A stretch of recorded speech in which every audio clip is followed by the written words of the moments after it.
my channel. I'm Cynthia, and this is a place where we believe in people, in purpose, and in poetry. Thank you guys so much for joining me yet again. Today we are talking all things poetry, specifically spoken word poetry. So if you want to hear more, don't forget to hit the like button and subscribe down below. Happy National Poetry Month, y'all. Okay, April kicks off all things poetry, so I figured all the content I put out this month would be centered on that. If you know me, you know that April's my month because I'm a spoken word poet. I feel like I say that every month, but no, I actually really mean it this month. So what is spoken word poetry? I feel like most often people think of spoken word poetry as the typical stereotype when poets speak like this and they talk like that. It's that like quintessential way of speaking and performing poetry that I think most people usually figure spoken word poetry to be. But in this video, I am going to define spoken word poetry how I have defined it for myself. I'm going to discuss different ways that the art form has impacted and changed my life. So spoken word poetry certainly isn't a new art form. It's something that's been around for hundreds of thousands of years. For me, because I'm originally from Ghana, West Africa, I usually tie spoken word poetry back to my roots. It truly is storytelling. It's when my grandmother would share stories with me of when she was younger. It's how people and things and traditions have existed and transcended simply because they lived through stories. So I've never discovered an art form quite like spoken word poetry. It infuses thought, critique, writing, performance, and I mean so many other things that I'm sure I'm missing on the list right now. But it infuses all of these things together and it becomes this like amazing, exhilarating thing that lives on the stage. Spoken word poetry is performance poetry. So it's poetry to me that does something, that moves in a room, that can't just exist on the page, and that insists on being heard aloud. And sometimes, usually, people move their bodies. They obviously use their voices when performing.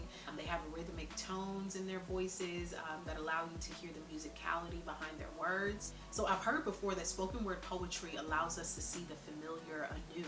I mean, no shade to page poetry, because page poetry is still good poetry, but spoken word poetry does bring the news and discusses issues in the world in really cool, funky, and untraditional ways. So I consider myself a spoken word poet, and I used to be terrified to perform on stage. I mean, I still am terrified. It's just gotten a lot better over the years. But I remember I would like write down these poems in this cute little pink journal that I had, and I would perform them to myself like in front of a mirror.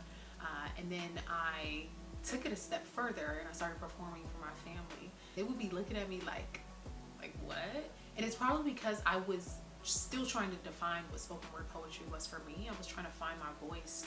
And I was mimicking a lot of the poets that I saw on YouTube. And I sort of added my own flair to it over the years. It certainly started somewhere. And it was from me watching other poets perform and be passionate and have confidence on stage. Now, every time someone asks me how I do it, I usually say I don't know. Because I don't. I usually pray before I get on stage and just ask God for the confidence to do it and to share whatever I am trying to share on stage. And then even while I'm performing, it's the oddest thing, but I'll be performing and then reminding myself at the same time that God did not give me a spirit of fear, but a spirit of power, of love, and of sound mind, and that there's nothing that I cannot do if I do not put my mind to it. So everyone can do spoken word. I mean, I know it's usually something that's advertised as entertainment for the youth, and it's something that encourages young people to find their voices in terms of public speaking, but anybody can really do it. So there's also open mics that you can go to if you're interested in practicing and performing, or if you're just looking for an opportunity to grace a stage. Every time I travel to a new city, I always look for open mics, because at open mics are a chance for me to practice my work, to gain a new audience potentially, as well as just consume the art form, right? To see how the poets in this particular city perform their work. Just know that if you enjoy spoken word poetry, or if you are a spoken word poet yourself, then you should be encouraged, because you bring something new to the art form that no one can ever bring. You bring your unique voice, your specific experiences, and the things that you'll write about and speak about that we will never see otherwise if you do not first perform. So overall, spoken word poetry does bring joy, wonderment in a way, entertainment, contemplation, and poets usually challenge our thought patterns, challenge the way that we see certain things. So I'd say that spoken word poetry brings all of that to people's lives. I always say that spoken word saves me long before I can ever hope to save anyone else. I know I want to inspire people through my work, especially young women and young girls. But, I mean, just the work inspires me. Let me put it that way. It inspires me long before it ever even gets on a stage. It inspires me long before anyone ever hears the work. It is just something that I believe I've been purposed to do.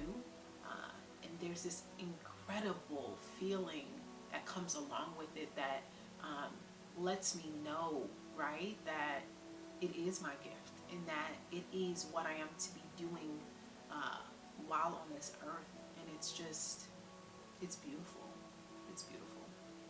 So if you're actually interested in spoken word poetry, I'd say 3 things. The first would be to choose your language carefully, to understand that there is power in the space that you have when you grace a stage, and that your audience is listening to you, right? What will you do with it?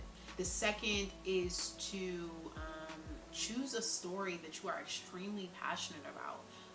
If you're first passionate about it, then your audience, we, will tap into your authenticity and sort of ride the wave with you, go on the journey with you while you're on stage. The third would be to actually go for it, to grace the stage, to have the confidence and the boldness that you need to stand in front of a group of people and to speak loudly.